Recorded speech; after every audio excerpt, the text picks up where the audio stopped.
All right. The first question that comes to mind is you have a degree in architecture, you have a master's in Right. architecture, and now you're doing a health tech company. How does that even happen? How does that happen? How do you go from this to that?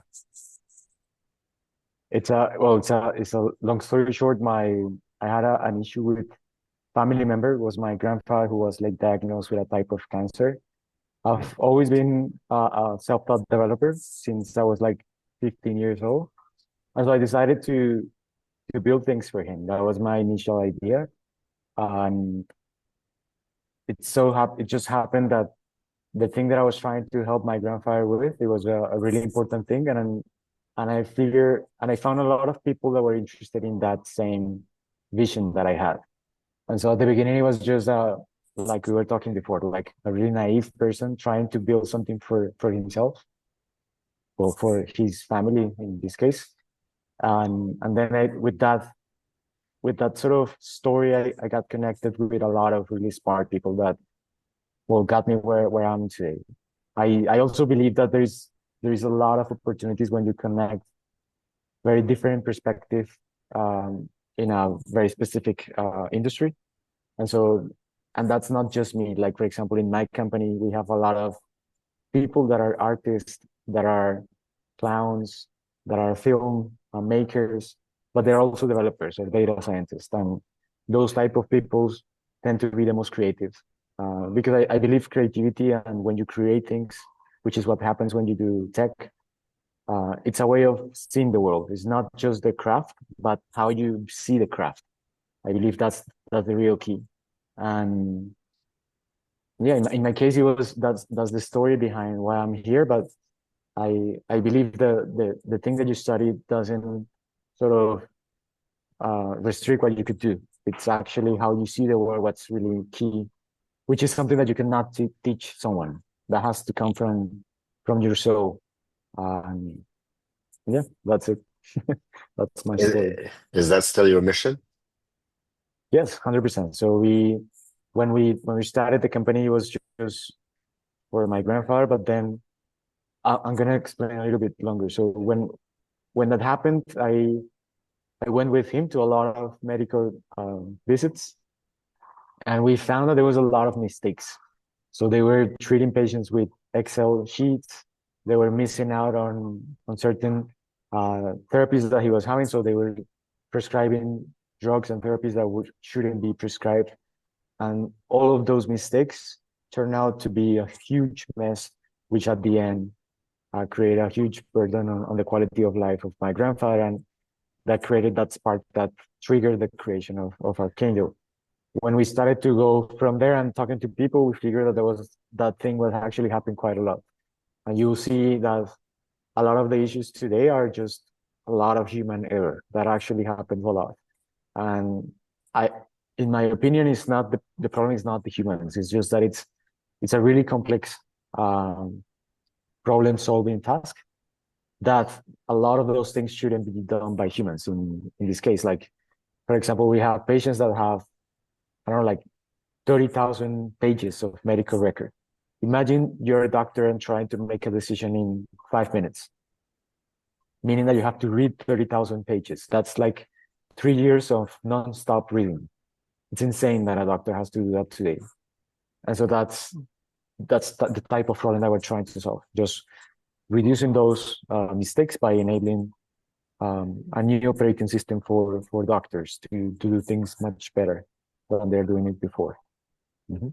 I think it's insane that an industry so sensitive like healthcare can be Yes. so messy. I mean, did you also have this surprise? I mean, did you expect it? Because the way you're describing it, it sounds like it was extremely inefficient Yes, at a surprising level. it is. I like to me, like I told you, like there's a lot of ignorance when you first see it, and that I believe it's a bless because it allows you to see it from first principles. So it's like because people know that it's just the way it is, they don't think that there should be another way. And because I was coming from another industry, I saw that there was a lot of issues that shouldn't be there. Like it's really easy to order a hamburger on Uber Eats, but it's really hard to catch an issue on a cancer patient. And it shouldn't be like that. We have the technology to do it. It's just that it doesn't exist, or they don't know how that it exists, or they don't know how to use it in their environment. That is safe, secure, efficient. And uh, yeah, it's like the problem in a lot of these industries is not the tech per se, but rather the the change management that has to exist for it to thrive. Um, so yeah, like it's extremely inefficient. It makes me really angry when I see this type of things in the day to day, but it happens a lot.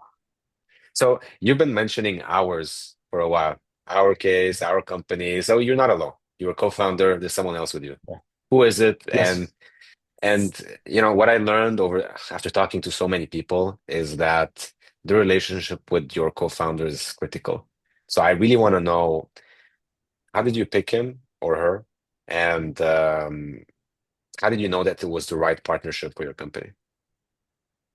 So like again, it's a really special case. My co-founder is also my girlfriend. We've been together for probably like 10 years already. So it was like double the length of the company at least. I think a little bit longer. And at the beginning, we were not trying to build a company. So it was us trying to help our family.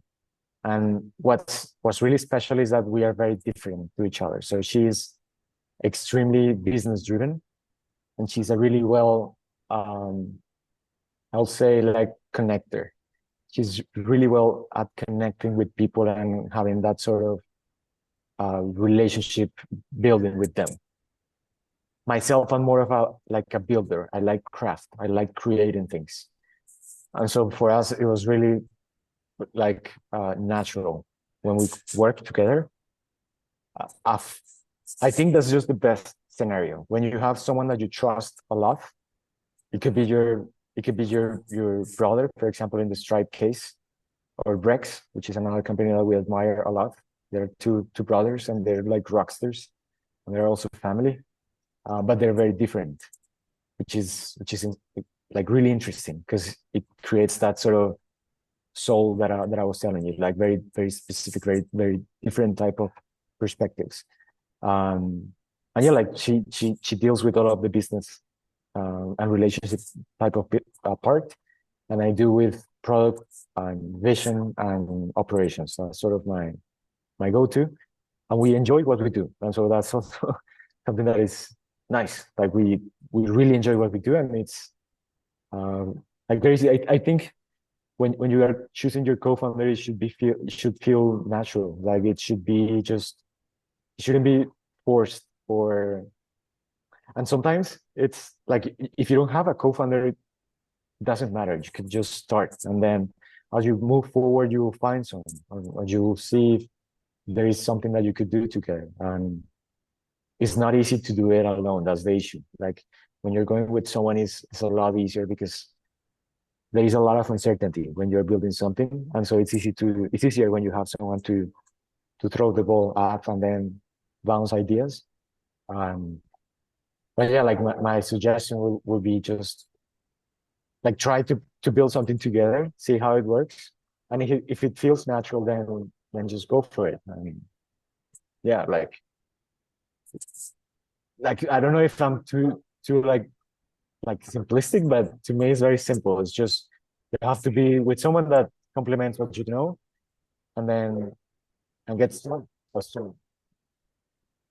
There's a dog barking. That's no problem. I think you know what? I think for people who are actually in this situation, what you just said makes a lot of sense. It's because it's not just a business relationship. You need to be comfortable sitting with that person and thinking with that Yeah. person, struggling with that person. It's not just you do this, I do that, and we go home, right? It's more It's than very that. simple. It's like you will spend a lot of time with them. It has to be Yeah.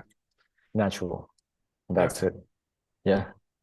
So now I want to move on a bit to the industry itself. So you're trying Hmm. to enhance or add some automation, efficiency into all this, the healthcare industry. But the first thing that comes to my mind is that it's very difficult to break in something so sensitive, an industry so sensitive, where people are really afraid. You know, it's Yeah, healthcare. You're dealing with people's lives. Uh, yeah, how did you get into this? Like, how are you able to get your clients inside an industry which is so protected? that's a great question. So the healthcare industry has this type of like ambience that is very particular, and is that people trust is really important. And so trust means a lot of things. So one is like they trust you as a person. At the beginning, that's the most important thing, that you have to build trust with your users or customers. And so you have to be at the forefront with them all the time. Like one of our first customer, which was a big company from medical device company from the US, uh, they said, I have no idea if your product works, but I trust you guys. Like if you didn't have a product, I will hire you guys. That's the type of trust that you start with. At the beginning, you have just ideas, and sometimes you have MVPs and things like that. But usually, the MVP is just a portion of the idea. The idea is the most important thing at the beginning, and the MVP is just a manifestation of that idea that you have in the early stages. And so the first thing is like you have to be a trustable person. That's it. That's the first step. The second step is as you move forward with them, you have to understand that our industry in particular is it's a multi-stakeholder industry. So decisions are not made by a single customer. That was one of the main, that's one of the most common problems that we see with all our startup founders in health tech, is that they try to sell to the patient or they try to sell just to one doctor. And a lot of decisions in healthcare are multi-stakeholder, meaning that your user will be the doctor, but then your customer will be the provider. Sometimes the provider is the government, sometimes it's a private institution, sometimes it's a sponsor, meaning a pharmaceutical company or a medical device company. And so you have a lot of people on the table, and you have to make sure that your product provides value to all of them. Because in our industry, it's not common for one customer to pay for it. It's very, very weird. It's not common. It's not, you wouldn't see it often, which doesn't happen in tech, which doesn't happen in I don't know, retail, or sometimes procurement is there is like this environment which is different. And so we figured that out at the beginning, and we found that our business model had to adapt to that sort of multi-stakeholder and our product as well uh, ecosystem. So that's the second thing, like really understand who pays for it, who uses it, and how you make happy all of them over But the table. Jose, that sounds a bit chaotic. Like, how do you manage pleasing all these people at the same time? So, like, the things that's coming to my mind is how long does it take to go through the cycle of all these different people? Does that make it a long journey to Yeah, actually get the client? it does. Well, in our case, it does because we sell to enterprise customers, and that's just the way of the game. Sales cycles are long, but also like revenue, it's like for the long term because they commit to a long term with you, and they also churn is very low because they stick with you. You're very sticky. It's very difficult for them to change. And so that's a trade-off with enterprise customers, that you have to please a lot of people, and then you have to get involved, but then your lock-in is very strong. Um, yeah, like we started like that. Maybe some people do it the other way, but I believe the core of this is creating trust. Some people do trust by having like business cases, or some people do education, which is very common too, or some people create communities. Like for example, what you're doing here with this podcast. A lot of people that will have talked to you will trust you more because they know you. They talk to you. So you just have to build those trust points, and then that's sort of like your budget, and then you build on top of that your customers. It's not, for this type of industries, it's very hard for you to just jump in and then buy me this, trust me, this works. It doesn't work. You have to build that trust. Jose, I want to ask, I'm reading some of the numbers here on your website, like 90% cost reduction, Yeah. uh, X amount of increase in speed, reduce in hospital mortality rates. As someone who started the business because of a personal, something very personal to you, which is a family member What's what's something you're the most proud of that you've accomplished as a company after a couple of years? Well, to us is like the amount of patients that we're processing every year. So right now we're doing somewhere around 35 million predictions per month. And so that's sort of what actually fuels our soul. We last year we had a year where I was feeling that becoming too it was becoming too abstract. So I was I was too far from the benefit that we're doing on the ground. And this year we decided to shift focus and then trying to get our whole team closer to the value that we do to the doctors and patients at the end of the pipeline. A lot of times because of this environment that I told you on the multi-stakeholder environment, we tend to abstract a lot from the end user. And so, yeah, like last year we were at 68 million patients processed in total. Our goal is to get to 1 billion by 2030. And I don't see it that difficult. Is yeah, like that's my biggest accomplishment. And also our team, Mm. like the way that we created our team is also very special.